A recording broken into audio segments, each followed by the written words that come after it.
con nuestro Marcos, capítulo 3, lo que nos queda.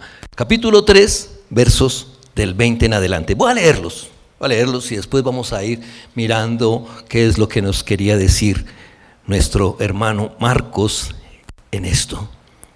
Dice: y se agolpó de nuevo la gente, de modo que ellos ni aún podían comer pan. Cuando lo oyeron los suyos, vinieron para prenderle, porque decían: está fuera de sí. Pero los escribas que habían venido de Jerusalén decían que tenía a Belcebú, y que por el príncipe de los demonios echaba fuera a los demonios. Y habiéndolos llamado, les decía en parábolas: ¿cómo puede Satanás echar fuera a Satanás? Si un reino está dividido contra sí mismo, tal reino no puede permanecer. Y si una casa está dividida contra sí misma, tal casa no puede permanecer. Y si Satanás se levanta contra sí mismo y se divide, no puede permanecer, sino que ha llegado su fin. Ninguno puede entrar en la casa de un hombre fuerte y saquear sus bienes si antes no le ata, y entonces podrá saquear su casa. De cierto os digo que todos los pecados serán perdonados a los hijos de los hombres, y las blasfemias, cualquiera que sea. Pero cualquiera que blasfeme contra el Espíritu Santo no tiene jamás perdón, sino que es reo de juicio eterno. Porque ellos habían dicho: tiene espíritu inmundo. Y vienen después sus hermanos y su madre, y quedándose afuera enviaron a llamarle. Y la gente que estaba sentada alrededor de él le dijo: tu madre y tus hermanos están afuera y te buscan. Él les respondió diciendo: ¿quién es mi madre y mis hermanos? Y mirando a los que estaban sentados alrededor de él, dijo: he aquí mi madre y mis hermanos, porque todo aquel que hace la voluntad de Dios, ese es mi hermano y mi hermana y mi madre. Padre, te damos muchas gracias. Gracias, Señor, por esta palabra preciosa, poderosa y gloriosa. Gracias por todo lo que tienes para nosotros en esta mañana. Queremos ponernos, Señor, en tus manos, rendirnos ante ti y pedirte, Señor, que tu palabra se haga vida en nosotros. En Jesucristo, amén y amén. Como les decía, hemos venido viendo lo que el Señor nos muestra por medio de Marcos, todas estas cosas que le veíamos antes, y quiero recordarles algo de lo que venimos hablando, del servicio de Jesús como siervo. Proclama el evangelio, enseña la verdad. Tercero, echa fuera demonios. Cuarto, sana a los enfermos. Y quinto, limpia a los leprosos. Luego vemos al Señor tomando acciones muy interesantes para evitar la opresión de la multitud. Hace 8 días veíamos eso, cómo le apretaban y lo oprimían, que Él pidió una barca para que lo sacaran fuera de la multitud, para que no lo tocaran siquiera. Luego sube al monte a orar para escoger a sus 12 discípulos. Y Él no fue que escogió a sus 12 discípulos a dedo. Tú. Dice la palabra que Él subió a orar y esperar que el Señor le dijera, que el Padre le dijera a quienes escogería. Yo les voy a leer algo, es una cosa un poquito chistosa, de lo que son los discípulos según nosotros, según lo que nosotros pudiéramos escogerlos. Y es la respuesta para Jesús. Mire. Para Jesús, hijo de José y María. Esto es un chiste, ¿no? De verdad. Oficina de la carpintería, Nazaret, Judea. Apreciado Rabí. Y esto con todo el respeto de nuestros psicólogos. Gracias por enviarnos el currículum vitae de los 12 hombres que escogió para ocupar posiciones destacadas de jerarquía y gerenzamiento en su nueva empresa. Todos fueron sometidos a nuestros test. Realizamos entrevistas personales a cada uno de ellos con nuestro psicólogo y con el encargado de los test vocacionales, cuyos resultados registramos en nuestras computadoras para eventuales consultas futuras. Recomendamos un minucioso examen individual. Como parte de nuestros servicios para su mejor orientación, haremos algunos comentarios generales que resultan de la opinión de nuestro personal, de la misma manera que un auditor hace declaraciones generalizadas sobre sus conclusiones. Nuestro equipo es de la opinión que a la mayoría de sus escogidos les falta experiencia, estudios y aptitud vocacional para el tipo de emprendimiento que usted se propone. Agregamos que tampoco poseen una deseable noción de equipo para la ejecución de la tarea. Todos dejan mucho que desear en cuanto al requisito de cuidados y apariencia personal. Recomendamos que continúe buscando personas con experiencia gerencial que presenten capacidad comprobada. Simón Pedro es emocionalmente inestable, sujeto a explosiones intempestivas. Andrés no posee absolutamente ninguna capacidad de liderazgo. Los dos hermanos, Santiago y Juan, hijos de Zebedeo, ponen su interés personal por encima de la lealtad de la empresa. Juan es una persona excesivamente humilde, difícilmente logrará demostrar autoridad sobre otras personas. Lamentamos informar que Mateo forma parte de la lista negra del Departamento de Negocios de Jerusalén. Santiago, hijo de Alfeo, así como Tadeo, poseen definitivamente inclinaciones radicales. Ambos poseen una marca elevada en la escala maníaco-depresiva. Tomás demuestra una actitud de duda que podría afectar al espíritu del grupo. Uno de los candidatos puede demostrar un gran potencial. O sea, los 11 no sirven para nada. Es un hombre capacitado y lleno de recursos. Tiene facilidad de comunicación, mente aguzada para los negocios y buena relación entre las personas de clase alta. Está altamente motivado, es ambicioso y responsable. Recomendamos a Judas Iscariote como su administrador y brazo derecho. Los demás perfiles de personalidad son autoexplicatorios. Les deseamos éxito en su nuevo emprendimiento. Eso sería lo que nosotros le habríamos dicho al Señor. ¿Saben, Señor? Los 12 que usted eligió no sirven para nada. El único que sirve es Judas.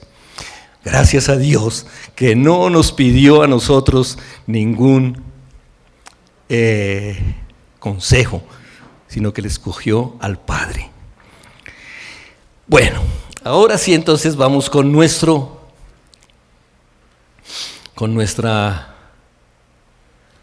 tema de hoy. El Señor está tan interesado en ministrar las vidas que deja de lado sus propias necesidades. Mire lo que dice. Y se agolpó de nuevo la gente, de modo que ellos ni aún podían comer pan. ¿Qué pasó? Hace 8 días vimos que él se alejó de la multitud que lo estaba tocando y lo estaba oprimiendo y dijo: deme en la barca y salgo yo y me hago a un lado, lejos de toda la multitud. Pero ahora que está en la casa, que está comiendo, están almorzando seguramente o cenando, y resulta que llega toda esta cantidad de gente. ¿Y qué hace el Señor? Ni siquiera come pan. ¿Qué esperaría uno? Al menos que dijera: bueno, espérese, hombre, espérate ya. ¿Qué haríamos nosotros? Estamos almorzando y resulta que nos llegan y nos tocan la puerta. Pastor, necesito una consejería urgente. No, estoy comiendo. Al menos que espere un poquito mientras termino. Tómese un tinto mientras tanto y espéreme. Pero el Señor antepone todo eso para llegar a la multitud que estaba agolpándose en la casa. Estaban llenando todo lugar y estaban esperando que el Señor les atendiera. ¿Qué pasa con él?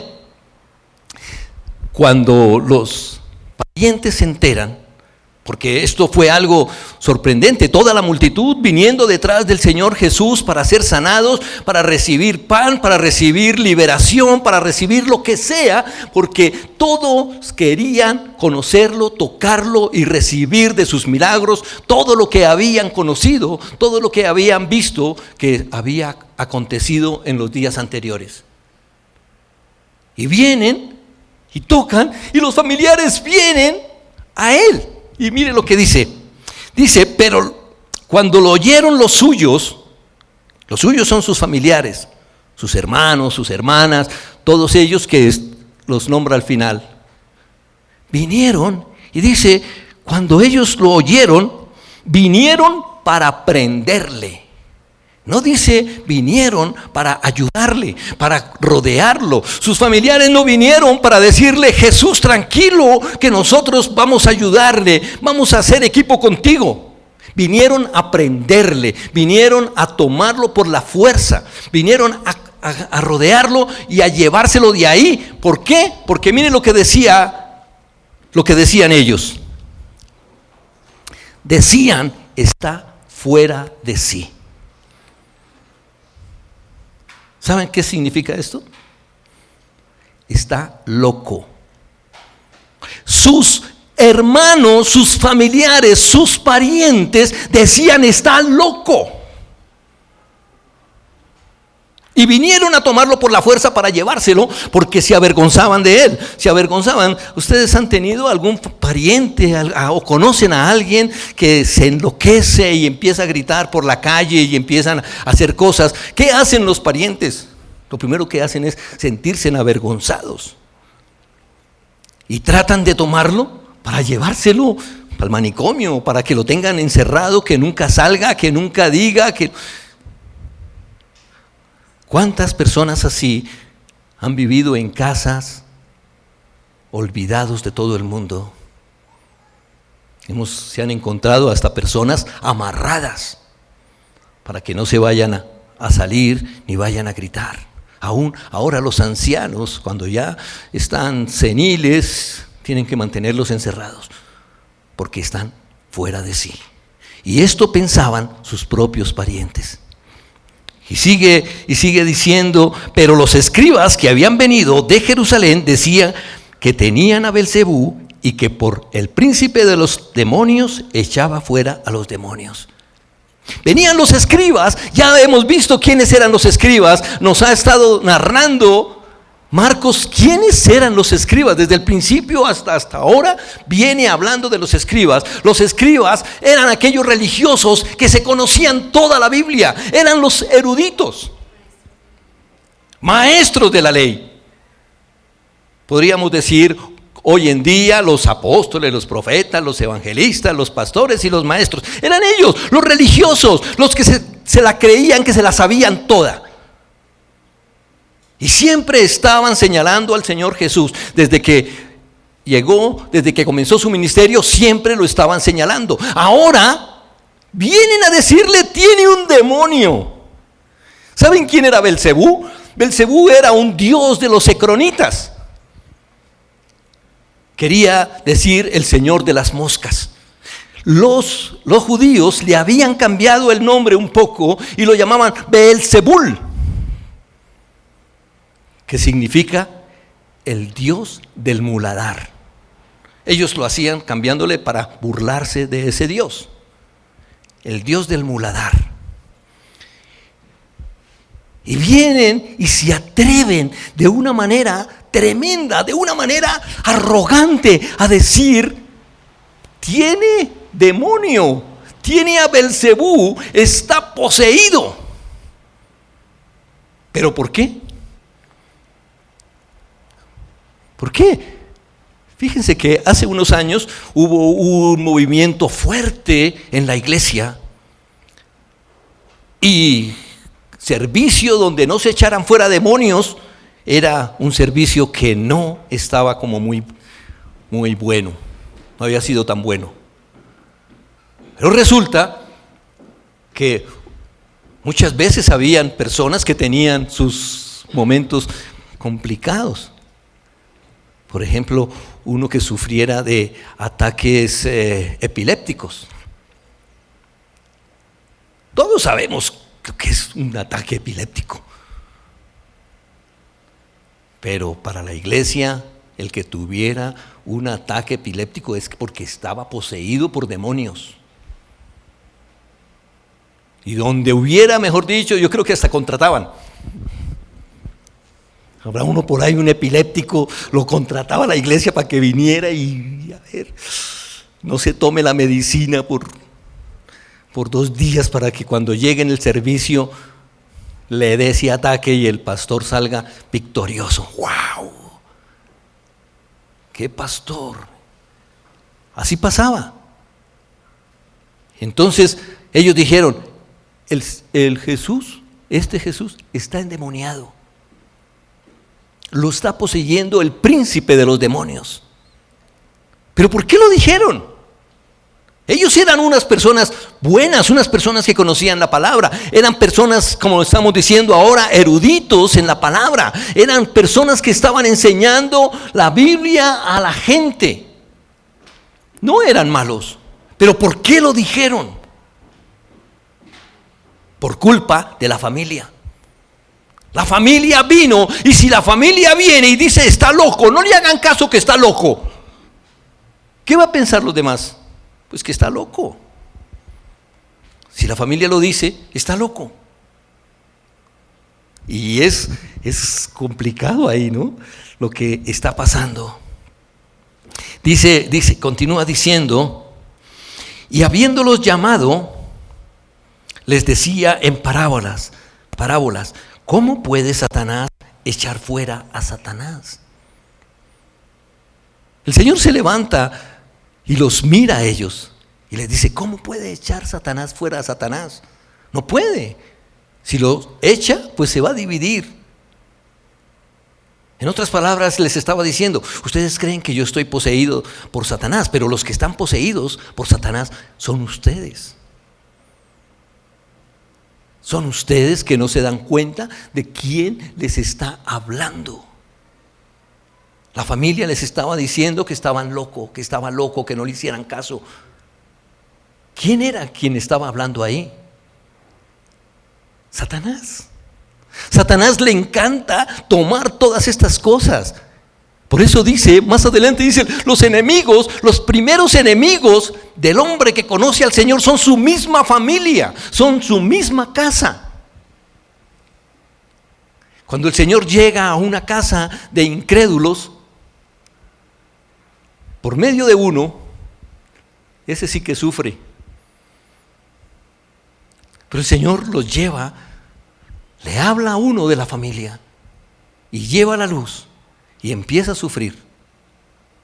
Y si son así como nos pasó a la mayoría de nosotros, que éramos católicos, y entonces llegamos allá y empezaron ya a señalarnos.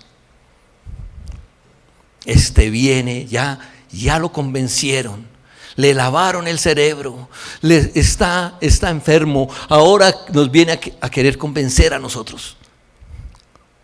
Pero Dios llega así. El Señor llega por uno y llena la casa, lleva la luz y se convierte en los demás, porque es la promesa del Señor. ¡Qué bueno! Pero en este momento estaban pasándola muy difícil y todos estaban, yo creo que todos quedaron, vinimos para que nos sanes, ¿y ahora qué? Pero el Señor les estaba diciendo que era lo que estaban haciendo. Un reino dividido, un reino dividido. Y está diciendo, continúa diciendo, dice, y si una casa es dividida contra sí misma, tal casa no puede permanecer. El Señor nos está diciendo que Satanás no solamente tiene un reino, porque tiene un reino dividido contra sí mismo no puede permanecer. Satanás tiene un reino que se llama el reino de las tinieblas. ¿De dónde el Señor nos sacó? El Señor dice que Él nos sacó de las tinieblas a su luz admirable. Y gracias al Señor que estamos en la luz admirable del Señor. Pero para este momento estaba el Señor enseñándoles, mire, Satanás tiene un reino, pero aparte de un reino, también tiene una casa. Tiene una casa donde muchos van, donde muchos están. Y continúa el Señor diciendo: y si Satanás se levanta contra sí mismo y se divide, no puede permanecer, sino que ha llegado su fin. Y ahí estaba el Señor diciéndole: ahora yo he llegado para que venga el fin de Satanás. Ninguno puede entrar en la casa de un hombre fuerte y saquear sus bienes si antes no le ata, y entonces podrá saquear su casa. Qué maravilloso esto. El Señor está diciendo: Satanás tiene una casa, pero yo he venido para dar luz a esa casa. Así que nosotros tenemos que identificar cuál es el hombre fuerte que hay en nuestra casa. ¿Cuál es el hombre fuerte? ¿Saben que hay un hombre fuerte? Hay un hombre fuerte en la ciudad. Hay un hombre fuerte en el país. Hay un hombre fuerte en nuestra casa. Y el Señor dice: hay que atarlo. ¿Cuál es ese hombre fuerte? Uno de los hombres fuertes que hay en nuestra región, aquí en Latinoamérica, es la religiosidad. Y lo hemos estado hablando, el Señor nos ha estado hablando de todo esto, la religiosidad. Hay una religiosidad tremenda que ha tenido subyugado a todo este pueblo durante siglos. Durante siglos. Cuando vinieron nuestros, ¿cómo le podríamos decir? Antes les decíamos conquistadores, ahora ya ese nombre queda como que no está bien decir conquistadores, sino como los invasores. Bueno, cuando vinieron los españoles aquí, trajeron una religión muy fuerte. Mira, estaba viendo unas noticias. En Canadá hicieron, hace unos días, la semana pasada, hicieron un desfile, no el del orgullo gay. Bueno, creo que también hicieron ese, pero no era ese. Era un desfile y todos iban vestidos de naranja, así, color naranja. Y caminaron y se estaban preguntando cuál era por qué lo hacían, por qué hacían este desfile. Y ellos estaban diciendo: estamos haciendo este desfile porque estamos en contra de la religión católica. Terrible. ¿Saben que quemaron una cantidad de iglesias católicas? Las quemaron. Y decían: ¿pero por qué? ¿Por qué queman las iglesias católicas? ¿Por qué las queman?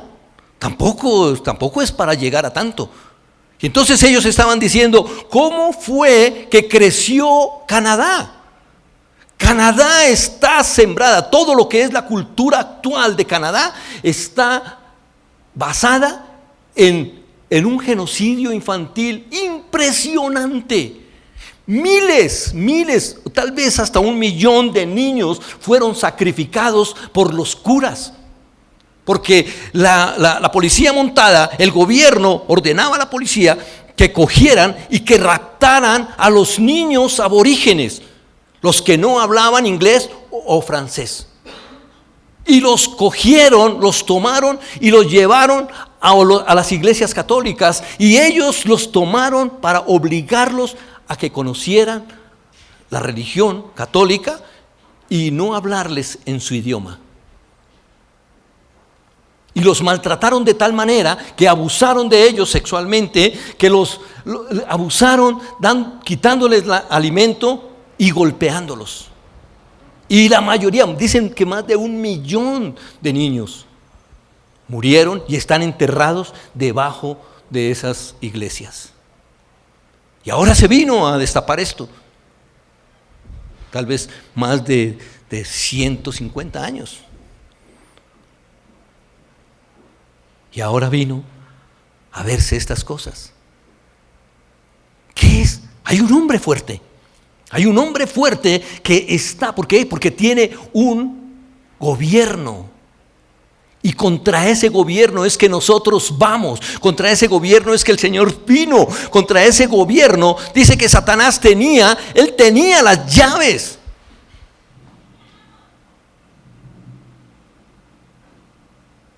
Pero vino el Señor Jesús y nos dio libertad. Pero tenemos que atar a ese hombre fuerte. Tenemos que identificarlo. ¿Cuál es el hombre fuerte que nos está gobernando? ¿Cuál es ese hombre fuerte que está con nosotros aquí, que a veces nos guía y nos impulsa a hacer cosas? ¿Saben que Cuenca es la ciudad donde más divorcios hay de todo el Ecuador? ¿Lo sabía? Algunos lo sabrán.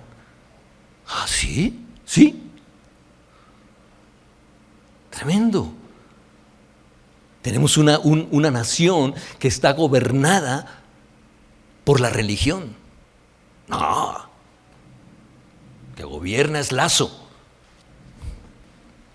Está gobernada por la religión. Llevamos años siendo gobernados por la religión. Y todos nosotros crecimos con eso.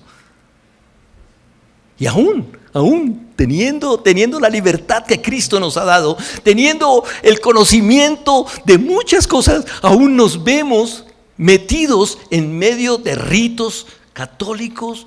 Nosotros los cristianos evangélicos, los cristianos que estamos regenerados, que es renacidos, nos vemos metidos haciendo lo mismo que los católicos.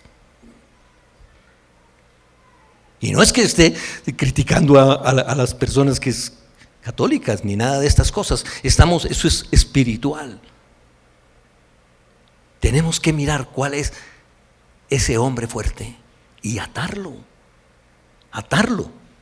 para darle libertad a los que están en la casa. Nosotros mismos, la libertad. Ahorita se ha levantado una cantidad de violencia con esto de la pandemia. Muchos hogares se volvieron violentos. Al principio decían, qué felicidad, qué bonito, qué rico que estamos todos junticos y sí, el Señor nos ha bendecido, pero los mismos cristianos ahora violentos porque no pueden salir, están metidos, están encerrados y se volvieron violentos. Y hubo violencia en la casa.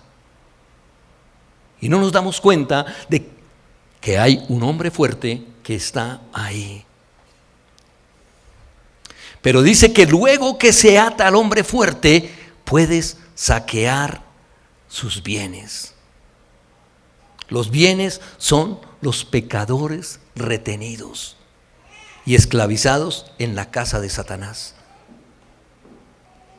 Así que nosotros tenemos que mirar cuál es ese hombre fuerte, atarlo y poder que mucha gente salga a libertad y conozca a Jesucristo. Por eso estamos hablando vez tras vez, diciéndole, mira, Dios va a hacer algo maravilloso, Dios va a hacer algo glorioso, Dios va a hacer algo grande en esta ciudad. Esta ciudad es de Cristo y el Señor va a hacer algo maravilloso. Y vamos a estar tocando las vidas de los demás. Ni siquiera pararnos como se hacía antes, que bueno, que pongamos una carpa y que salgamos a los parques y gritemos y digamos y todo. No necesitas hacer eso. Solamente con la luz que hay en ti vas a alumbrar a las personas que están atadas y que están en la oscuridad y podrán ver. ¿Por qué? Porque nos ven a nosotros, y cuando ven a nosotros, ven a Cristo en nosotros. Ven a Cristo en nosotros. El Señor dice, de cierto os digo que todos los pecados serán perdonados a los hijos de los hombres y las blasfemias cualesquiera que sean. El Señor nos perdona todo. De hecho, ya nos perdonó hace más de 2000 años cuando fue a la cruz. Nosotros vivimos con una culpabilidad tremenda que es impuesta por Satanás. Nos ha dicho, ustedes son unos pecadores, están perdidos. Y el Señor dice, yo ya los perdoné hace más de 2000 años. En la cruz llevé los pecados de todo el mundo. Dios, pero ¿por qué sigo cayendo en pecado? ¿Por qué sigo teniendo estos pensamientos? ¿Por qué sigo haciendo esto? ¿Por qué sigo haciendo lo otro? Porque nosotros no reconocemos que el Señor ya perdonó nuestros pecados. Ya los perdonó. Y vivimos pidiéndole perdón. Perdónanos, Señor, perdónanos. Y es lo que le decía, que nos vemos nuevamente ahí en lo que nos enseñaron durante toda la vida. Yo recuerdo que nosotros cuando íbamos a misa había un pedazo, no sé si aquí lo hacen también, pero había un trozo de tiempo donde el hombre nos decía, teníamos que decir todo lo que decía el cura, y el cura se levantaba y ponía las manos así y se golpeaba el pecho. No sé si lo hacen aquí. Por mi culpa, por mi grandísima culpa, por tanto. Y había un rezo ahí, y todos lo hacíamos. Y seguimos todos los días: Señor, perdóname. Señor, ves que te he fallado. Claro que le fallo todos los días. Pero el Señor dice: yo no me acuerdo ya de sus pecados. Ya los llevé a la cruz. Tú me recibiste, yo vivo en ti. Tú eres limpio. Dice que si la semilla está en nosotros, yo no puedo pecar. El Señor está en mí, yo no puedo pecar. ¿Por qué? Porque estaría pecando el Señor Jesús, y el Señor Jesús no peca. El Señor nos perdonó. Y dice: cualquier cosa yo les perdono. Y les perdono todos sus pecados y todas las blasfemias, excepto una. Dice: pero cualquiera que blasfeme contra el Espíritu Santo no tiene jamás perdón, sino que es reo de juicio eterno. La blasfemia contra el Espíritu Santo no tiene perdón. ¿Y cuál es la blasfemia contra el Espíritu Santo? ¿Cuál es la blasfemia? Mira, anoche hablamos algo y me pasaba un escalofrío tremendo por mi cuerpo. ¿Cuál es la blasfemia del Espíritu contra el Espíritu Santo? No es decir groserías como muchas veces nos enseñaron. Es no creer en el Espíritu Santo. Cuando yo no creo en el Espíritu Santo, cuando yo no creo en Dios, dice: no le será perdonado. No le será perdonado. ¿Por qué? Porque todo pecado ha sido perdonado en la cruz. Pero si yo no creo que el Señor Jesús perdonó todos mis pecados, entonces no estoy creyendo en Él. Y esos pecados seguirán ahí sin ser perdonados. Por eso es tan importante entender: el Señor perdonó mis pecados pasados. Yo era un pecador terrible, un pecador, no había nadie tan pecador como yo. Pero conocí al Señor Jesús y el Señor perdonó mis pecados. Y en el presente el Señor perdona mis pecados porque aún sigo pecando. Pero el Señor sigue perdonándolos por medio de su sangre preciosa, que me está lavando continuamente me está lavando y me perdona. Pero aún me ha perdonado ya los pecados que no he cometido. Los que no he cometido ya me los perdonó, porque Él conoce mi pasado, mi presente y mi futuro. Y Él me escogió desde antes de la fundación del mundo en Jesucristo. Y a cada uno de nosotros nos escogió. Cuando yo niego esto, estoy blasfemando contra el Señor. Estoy blasfemando contra el Espíritu Santo. ¿Por qué? Porque no creo en Él. Si yo lo niego es porque no creo en Él. Y eso es una blasfemia. Por eso el Señor les estaba diciendo a estos escribas: cuidado, porque ustedes no están creyendo en mí, no están creyendo en la obra del Espíritu Santo. Ustedes no están creyendo en Satanás. Y si están creyendo en Satanás, pues él será su padre, y su padre será para siempre. Pero el que cree en mí, como dice la Escritura, dice el Señor, de su interior correrán ríos de agua viva. De agua viva. La predicación del Evangelio no es solo para salvar a los pecadores, sino también para saquear la casa de Satanás y liberar a los cautivos. El Señor nos salva, el Señor nos ha dado su Espíritu Santo, el Señor nos guía, el Señor nos ha dado su poder, el Señor nos ha dado todas las cosas. El Señor dice: no tienen ustedes por qué tener ningún temor, porque yo estoy con ustedes todos los días hasta el fin del mundo.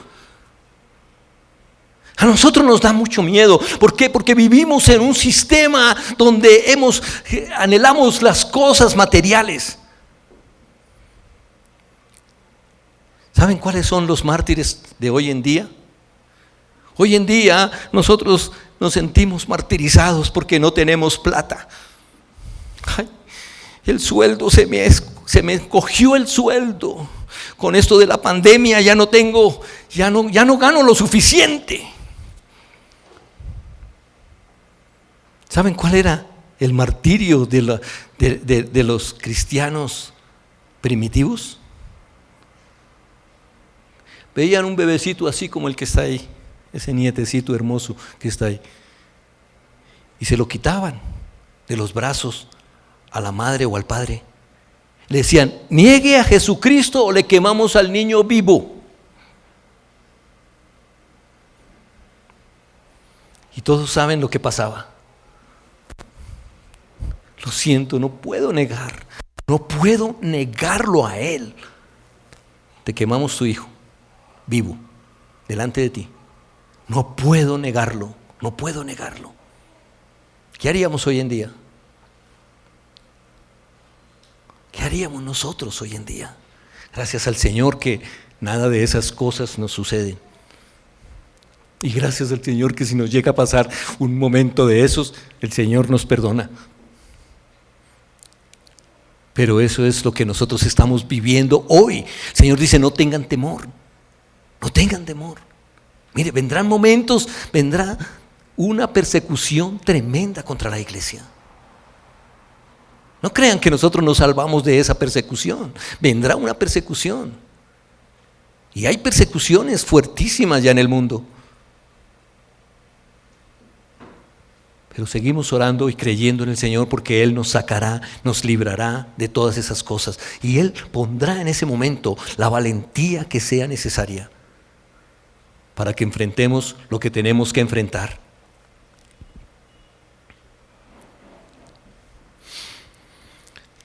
La blasfemia contra el Espíritu Santo no tiene jamás perdón. Dice que es reo de un pecado eterno. Aquí muestra el Señor Jesucristo que Él había sido ungido por el Espíritu Santo y que predicaba, echaba fuera demonios y al mismo tiempo destruía el reino de Satanás por medio del Espíritu Santo. Él no hacía nada por su propio poder, no hacía nada por su propia fuerza, no hacía nada por su propia energía. Él hacía todo porque Dios, el Padre, le decía que hiciera, porque el Espíritu Santo lo hacía a través de Él. Él es lo que el Señor quiere. Nosotros somos el templo del Espíritu Santo. Y eso es lo que el Señor quiere que nosotros tengamos. Después dice, después de todo esto, después de lo que el Señor está enseñándoles, haciendo todo esto, porque eso fue algo maravilloso. Yo creo que todos estaban como algunos, cuando uno dice algo, bueno, algunos están con los ojos cerraditos durmiendo, así descansaditos, pero otros abren los ojos así como si le fueran a echar goticas. Abran los ojos para echarle ojos. Así estarían todos. ¿Pero qué le está diciendo a estos? Ellos tenían a los escribas como alguien muy importante. Uy, aquí él los está tratando mal, está diciendo todo esto. Y después de todo eso le dicen, vienen, hay una multitud, está llena la casa y por todo, y llegan, tu madre y tus hermanas están aquí. La mamá vino. Yo me imagino a María y a las hermanas corriendo. Ay, Jesucito. Bueno, no sé cómo le dirían, si le dirían Jesucito o Chuchito. ¿Cómo le dicen? Mi hijito, ¿dónde está mi hijito? Pobrecito, lo tienen allá. Que lo traigan. Ya los hermanos, querían tomarlo a la fuerza y llevárselo, ¿no? Ahora estos, la mamá como es más tierna y las hermanas, ellas son más comprensivas, como que no tienen tanta vergüenza de cuando están un hermano loco. Entonces lo estaban llamando, venga, que venga. Y tu madre y tus hermanas te llaman. Pero ahora me querían aprender, me querían tomar a la fuerza. ¿Quién es mi madre y quiénes son mis hermanas? ¿Quién? Dice el Señor. ¿Quiénes son? ¿Quién es mi madre y mis hermanos? Y mirando a los que estaban sentados alrededor de él, dijo, he aquí mi madre y mis hermanos, porque todo aquel que hace la voluntad de Dios, ese es mi hermano y mi hermana y mi madre. El Señor está diciendo, ¿sabe qué? Todos ustedes somos un solo cuerpo, un solo cuerpo. Ustedes son mi madre, mi padre, mis hermanos. Nosotros somos una familia, todos nosotros. No es que porque nací de María, soy de María.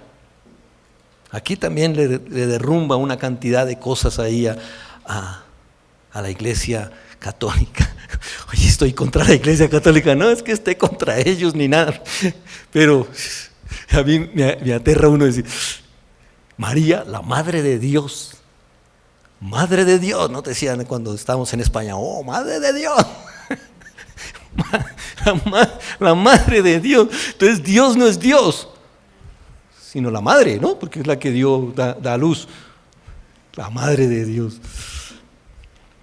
La madre que te parió, decían. Así dicen ellos. Ay, Dios mío. Donde el Espíritu de Dios se manifiesta con poder, allí está el reino de Dios. Y allí los demonios no tienen cabida alguna. ¿Sí entendieron eso? Mira, voy a volverle a decir. Donde el Espíritu de Dios se manifiesta con poder, allí está el reino de Dios. Y allí los demonios no tienen cabida alguna. ¿Dónde se manifiesta el Espíritu de Dios con poder? En cada uno de nosotros. En cada uno de nosotros. El Espíritu Santo está dentro de nosotros. El Espíritu Santo está aquí en mí. ¿Saben qué? Aquí no tiene cabida ningún demonio. No tiene cabida. Como decía alguien, que el Espíritu Santo entró en la vida de alguien que conoció al Señor y le dijo al demonio, córrese para allá, que el alquiler está muy caro, corre para allá y quedémonos los dos aquí. ¿Sí o no? No, eso no es. El Espíritu Santo llega y se fueron los demonios. No hay demonios. No tienen cabida en nosotros. ¿Por qué? Porque el Espíritu Santo está en nosotros. Todos los pecados serán perdonados, excepto la blasfemia contra el Espíritu Santo. Recuerden que no es el ultraje al Espíritu Santo. Posiblemente muchos cristianos han ultrajado y desobedecido al Espíritu Santo. Muchos de nosotros lo hemos hecho porque hay un momento en el cual nos sentimos a veces que Dios se olvidó de nosotros. Eso es ultrajar al Espíritu Santo. Te olvidaste de mí, ya no me respondes, no me escuchas. Pero el Señor les perdona todo eso perdona. La sangre del Señor Jesucristo nos limpia y perdona. Blasfemar contra el Espíritu Santo es no creer en Él, no creer, calumniarlo y no creer en Él.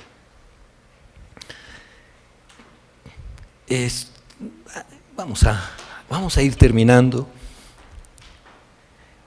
Mira, creo que es un momento de decir, Dios, creo que lo único que hace que tú y yo no tengamos esa comunión soy yo mismo. Porque deseo concentrarme en otras cosas. Deseo mirar otras cosas, deseo en ciertos momentos alejarme de ti y me vuelvo, Señor, religioso, solamente tengo mi tiempo contigo, un momentico por la mañana, luego me olvido de ti y me concentro en mis trabajos, en mis amigos, en lo demás. Y por la noche cuando me voy a acostar me acuerdo que debo de orar un poquito, pero mi oración también se eleva por allá y se pierde. Creo que es un momento de decirle, Señor, gracias porque me das la oportunidad de poder vivir aferrado a ti todo el tiempo. Ser uno solo contigo en todo momento, en todo instante. Ser un momento, todo el tiempo contigo, hablando, aún a pesar de que tenga que estar con mis amigos, a pesar de que tenga que estar en mi trabajo o aún durmiendo. Estoy contigo y tú estás conmigo. Lo prometiste.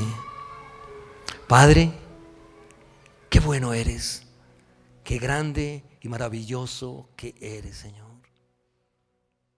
Hemos visto